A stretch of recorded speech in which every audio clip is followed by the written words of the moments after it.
Assalamualaikum. Waalaikumsalam. Wih, apa kabar, Pak Trino? Selamat datang kembali di studio Aksi Literasi. Gimana kabar? Baik-baik. Kalau bulan lalu saya bersama Mas Dara datang untuk jelajah pustaka.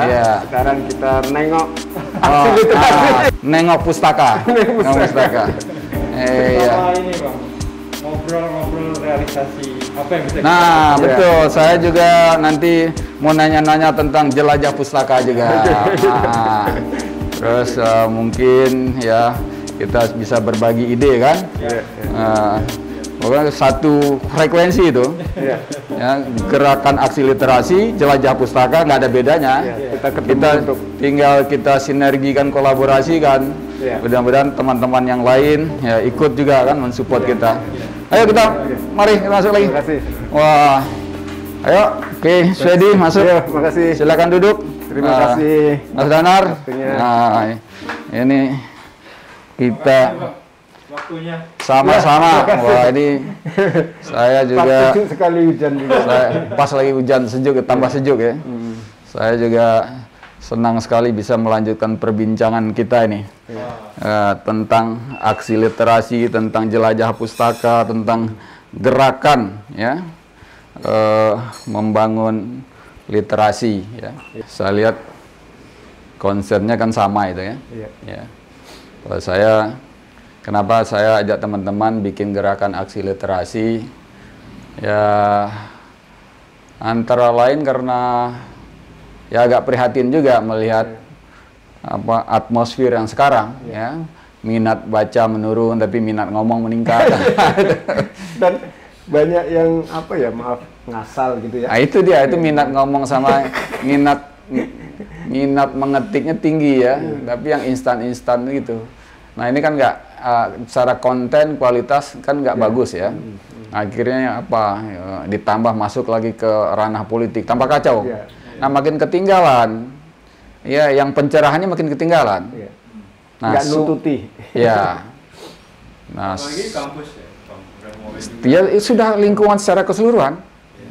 Kita merasakan ini selama setahun lebih di gerakan aksi literasi kan, nyari teman-teman akademisi untuk bahas buku ya. Wah. Itu bentuknya seperti apa sih, Bang? Kita yang berjalan untuk kalangan intelektual dan menengah ini ya, termasuk di sana aktivis ya, wartawan ya yang kita sasar, yang tentu yang kita kenal dulu minat baca, sibuk dengan buku ya. Nah, kita harapkan teman-teman ini kembali jadi agen penggerak ya. Nah, kita bikin kegiatan diskusi buku, membahas buku. Rata-rata 1 kali sebulan ya. Itu sudah jalan 1,5 tahun udah, pokoknya sejak pandemik lah ya. Rata-rata daring murni atau kadang-kadang ada nggak daring aja, karena kebetulan di dalam apa ini ya, mulainya memang sejak pandemik. Bahkan idenya dipicu sebetulnya oleh situasi pandemik karena peluang membaca kalau buat saya kan meningkat ya gara-gara pandemik. Jadi sisi lain lah ya. Tapi komunikasinya berkurang. Nah, komunikasi berkurang. Teman untuk membicarakan belum nggak seperti dulu gitu kan. Lalu saya lihat-lihat lah ya, ajak satu-satu. Wah, dia ya beberapa nyambut. Langsunglah kita bikin linknya, kita namakan gerakan aksi literasi. Nah, kita cari buku-buku. Saya search buku-buku yang bagus di Google ya, di Amazon. Udah kita pesan buku di Amazon kan datangnya 1 bulan baru nyampe kan. Nah, itu pilih. Ini berarti buku baru ya Bang yang di relatif baru. Saya pernah buku itu sebetulnya nggak terlalu baru, terbit 2015 apa ya, ada bukunya list siapa itu buku. Kalau topiknya kuat 3-4 tahun masih. Tapi kan dia harus dibunyikan di sini ya. Harus dibunyikan di sini. Si Easterly ya, The Tyranny of Expert ya. Nah, itu dia ekonom, tapi bukunya pas saya baca ini sejarahnya kuat sekali. Nah, ini juga uh, itu kan yang penting untuk menginspirasi teman-teman akademisi ya, intelektual yang bisa menulis gitu ya. Gimana orang-orang di luar di sana ya memang harus kita akui cara mereka menulis buku ya untuk membukui layak terbit itu memang pantas terbit gitu. Dengan situasi ini. Ini kayak si Easterly ini saya baca ini kayak kita kayak membaca buku sejarah. Ini kayak dia ekonom ini. Ini udah kayak kita kayak hanya detail bicara tentang sejarah masuknya sejarah perbudakan, kedatangan kaum negro di New York, bagaimana New York itu mulai bangkit. Wah, detail sekali lah ini. Ini udah karya sejarawan, tapi dia sebagai ekonom. Dia ekonom. Nah, yang seperti itu kan ya terus kita pertahankan untuk dikenal oleh ini kita ya. Bahwa beginilah ya orang kalau nulis itu betul riset ya, argumentasinya itu terjaga terus ya dari pendahuluan sampai penutup gitu kan. Nah, maksud kita sih itu ya. Nah, ya kita bahas ya, kita lihat apa ya isunya apa yang diangkat ya. Kekuatan buku ini di mana ya, cocoknya dibaca oleh siapa gitu ya. Apa yang dapat kita petik dari cara penulisannya, dari isinya, ya, kira-kira seperti itu. Ya kita lebih banyak tentu ngambil yang positifnya ya, kalau ada yang perlu dikritik ya dikritik ya. Ya. Nah, terus bukunya James Robinson sama Acemoglu ya, Daron Acemoglu itu yang nulis The Why the Nation Failed. Kalau itu kan terbit buku berikutnya yang itu ya Narrow Corridor. Nah, Narrow Corridor itu bukunya. Ini dua orang hebat, satu MIT, satu Chicago. Ya. Wah, kolaborasi. Ini juga perlu perlu ditiru. Jadi jangan ego, wah pengen tampil hebat sendiri. Pokoknya ini kita pasti ini biar hebat sendiri. Gitu. Nah, kalau perlu kolaborasi walaupun sama-sama hebat gitu loh. Kenapa nggak begitu? Nah, itu pelajaran dari Daron Acemoglu dan James Robinson begitu. Dua orang hebat ya. Satu MIT, satu Chicago ya. Nulis bareng ya dan memang luar biasa lah ya. Itu juga dia muatan sejarahnya, datanya, kelewatan ini kuatnya gitu kan. Sampai kadang-kadang ini buku ngomong ekonomi politik atau apa gitu. Nah, itu yang seperti itu menurut kami penting ya kita angkat, kita perkenalkan. Nah, masalahnya mencari teman yang mau gabung, apalagi untuk menjadi pembahas itu susah sekali. Satu frekuensi itu. Iya. Mungkin karena ini Bang, karena topik-topiknya lebih spesifik dan lebih kontemporer gitu. Saya nggak tahu ya. Saya kan juga termasuk generasi yang relatif putus baca bukunya setelah masuk ke dunia kerja lagi. Iya. Nah, juga nggak ngikutin diskursus kontemporer gitu. Yang saya pahami ya apa yang saya baca yang kuliah gitu. Atau itu juga mungkin pengaruh. Asumsinya mungkin memang di kita kampus juga nggak mengikuti itu mungkin benar juga ya, dan karena itu saya terpikir di pertengahan untuk melakukan penyesuaian. Jadi variasi topik dan variasi buku, nggak harus yang buku yang berat sekali nggak ya. Nah, kita pernah bahas buku tentang kota ya. Nah, kebetulan ya kita punya ahli kita satu kan Mas Wicaksono Sarosa ya, itu ahli perkotaan, ahli lingkungan. Nah, ikan ya.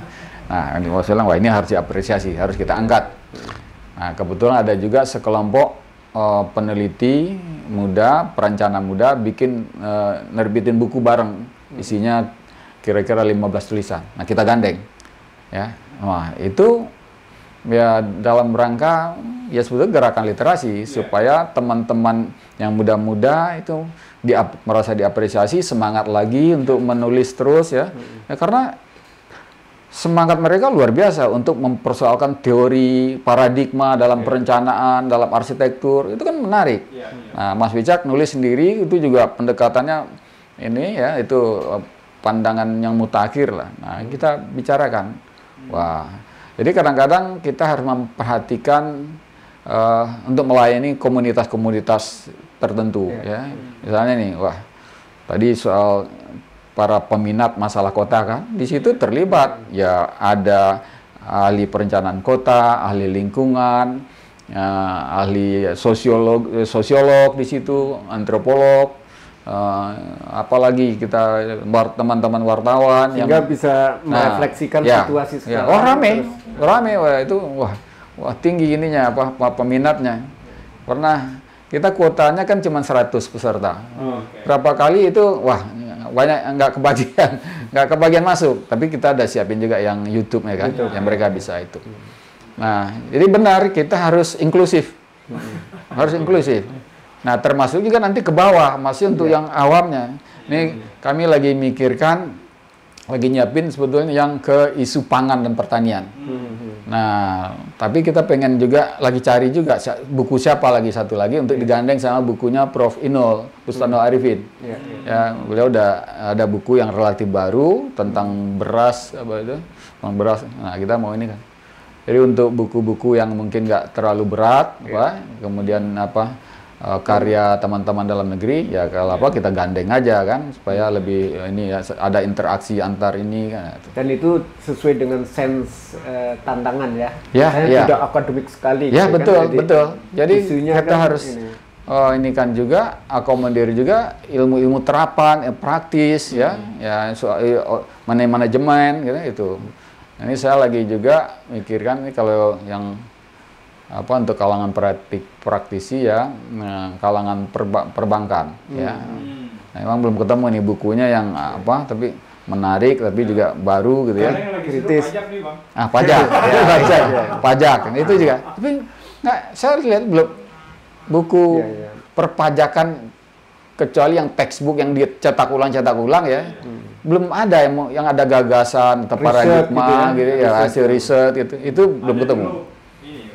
Pak Masdar ya, tapi itu zakat. Ini zakat dan pajak gitu ya. Itu tahun 80-an aja Kiai Masdar itu. Dia punya tulisan tentang haji juga sebenarnya. Itu sekarang relevan sekali. Karena dia bilang haji seharusnya misalnya itu ide tentang ekonomi Islam, haji gitu ya. Wah, yang menyangkut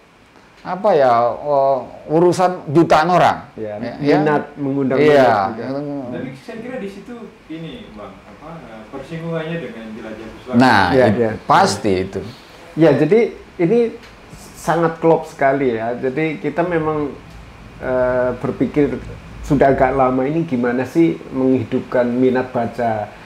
Ya, orang boleh aja kerja gitu ya, tapi ada waktu sedikit untuk baca gitu ya. Dan ya kalau itu dunia akademis itu oke lah, udah artinya sudah orang mengumpulkan buku, menulis itu. Tapi dunia kerja, dunia aktivis, dunia wartawan, dunia artis, aktris gitu kan, seniman itu kan mereka juga banyak yang berminat itu. Maka kita dan perlu mereka membaca buku yang komprehensif tapi sederhana misalnya, enak dicerna, mudah dicerna gitu. Saya kalau ngasih training tentang leadership yang pesertanya para manajer menengah itu saya kasih tahu, Anda harus sisihkan waktu untuk baca dalam satu hari itu paling enggak 30 menit cukup saya bilang. Tapi hari Sabtu ya sisihkan 1 jam saya bilang. Nah, enggak perlu harus target selesai buku enggak. Anda pokoknya baca satu hari 30 menit. Mungkin kebaca cuma 5 halaman. Tapi itu lebih berarti daripada baca info-info instan di medsos. Nah, itu ya. Sampai gitu. Jadi setelah kita coba riset sederhana itu masih banyak lah ya teman-teman seniman, wartawan, aktivis itu yang masih mengumpulkan buku, terus mengikuti proses gitu, mengikuti isu yang mereka minat. Tentu tidak semua isu. Nah, itulah kenapa kita mengunjungi rumah orang, kesini juga kemarin itu, yang mengumpul buku sesuai minatnya gitu. Betul. Jadi dari waktu ke waktu gitu. Dan kita menemukan banyak orang ya, termasuk bahkan teman-teman perempuan dan segala macam gitu. Jadi kita ingin mengekspos terus. Jadi dengan ada yang memperhatikan kayak gitu, ya terekspos aksi-aksi kebajikan yang tidak populer itu, ya. Padahal manfaatnya kan luar biasa, kan? Dan selama ini mereka membaca tidak ketahuan orang, kan? Mengumpulkan buku nggak ketahuan orang. Saya nonton itu beberapa seri itu, wah. Jadi saya pikir ini memberikan motivasi ke orang lain. Oh begitu ya, kenapa orang itu jadi akhir dekat sama buku, kemudian ya kelihatan juga hasil dari kedekatan itu kan, ngomongnya apa teratur ya, berisi gitu ya. Menulis juga biasanya gitu. Kata-katanya terjaga kan. Nah, ini yang harus kita bangun dalam membangun bangsa kan itu. Sekarang sedang menjadi isu besar tentang polarisasi Indonesia. Itu sedang di kalangan ini terutama Indonesianis. Jadi kalau kemarin itu regression of demokrasi, sekarang pindah ke polarization of Indonesia. Waktu kita podcastan di review jurnal tuh. Iya. Udah keluar tuh, Mas? Udah. Ya. Ini ada yang menarik, Bang. Jadi ternyata polarisasi masyarakat melalui digital itu drivernya ternyata ini, Mas, ya, election industri.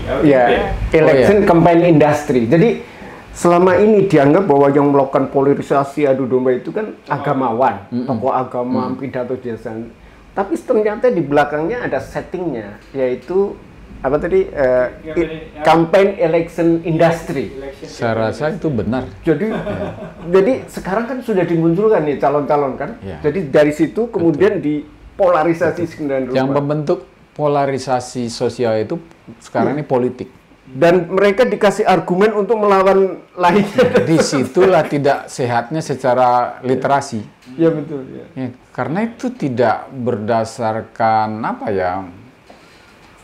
akal sehat. Itu kan karena eksploitasi emosi, mobilisasi emosi, mobilisasi opini, lalu orang terbelah. Ya, lalu bekerjalah industri media, gitu kan? Apa tadi istilahnya itu? Industri campaign, election, campaign industry. Iya. Jadi ketemulah sama industri media yang kapitalis. Ya. Jadi, termasuk medsos itu kan dikendalikan oleh sistem. Betul. Ini. Kan? Dan yang paling bahaya itu adalah kalau nggak salah Indonesia itu 70% usia X dan Y. Iya. Itulah yang sedang disorot, dipolarisasi. Memang dan itu betul. Kalau kita tengok data pemilih ya, pemilu yang terakhir, itu kan memang 60% anak muda. Iya. 60-70% lah ya. Nah, artinya semakin ke sini dengan asumsi bonus demografi kita nanti 2030 semakin besar. Iya. Potensi. Makanya makin penting gerakan jelajah pustaka, gerakan aksi literasi. Yang mengontrol itu yang seperti ini. Gerakan untuk mengcounter gerakan-gerakan literasi itu. Jadi orang supaya ada referensi, oh ternyata berbeda bisa. Yang tadi yang dimaksud berbeda oleh Mas Danar itu kan asal berbeda atau berbeda karena kepentingan, bukan karena pemahaman akal sehatnya dan komitmen. Makanya kalau kita lihat argumentasi masing-masing itu kadang-kadang nampak sekali nggak konsisten, dangkal atau nggak konsisten kan begitu. Dan waton, betul. Itu waton ya. Waton itu asal. Asal. Pokoknya beda. Betul, asal beda. Ya. Tadi yang kita diskusikan soal kemungkinan daya jangkau, keterjangkauan bacaan, biaya cetak, itu memang perlu ada subsidi lah dari pemerintah tentang buku-buku cetak gitu. Dulu pernah tapi agak termanipulasi gitu. Saya kira ini kalau menurut saya memang intervensi pemerintah itu perlu juga kita ajak. Karena nanti bentuknya e-book karena sudah hari ini, apakah memang perlu masih dicetak untuk beberapa daerah? Nah, mungkin orang kayak e-book perlu kita ajak, misalnya kayak Facebook. Iya, betul. Misalnya gini, ada buku tentang Indonesia yang bagus gitu ya, dicetak Jakarta, London, New York gitu kan. Bergengsi sekali kan supaya bukunya halal. Jadi untuk Jakarta itu disubsidi misalnya kan, bisa kan? Bukan buku yang itu apa, yang ilegal gitu ya. Iya. Sekarang termasuk yang diributkan oleh apa? Beberapa kali saya baca itu.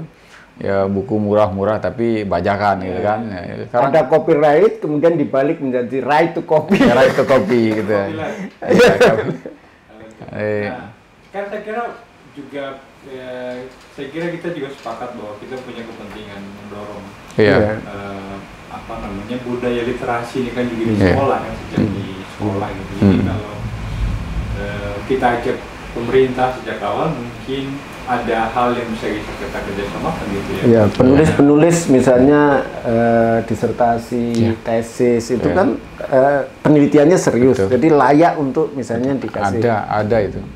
Itu pasti tiap angkatan yang lulus itu masing-masing sekitar tiga kalau dipilih layak. Ya tinggal nanti tapi dibantu. Yang pasar gitu, artinya bukan diterbitkan untuk disimpan gitu. Jadi memang layak pasar gitu. Memang harus ada tim review ya. Nanti biasa gitu. Loh. Itu kalau baca si Alvin Toffler di pengantarnya atau siapa pun, ini sebelum terbit itu dibaca oleh puluhan orang hebat-hebat. Ya pantasnya jadi bagus juga bukunya. Sebetulnya nggak sepenuhnya karena dia hebat gitu. Tapi dibikin hebat oleh proses. Jadi memang kenapa penerbit luar negeri itu harganya mahal gitu dan layak.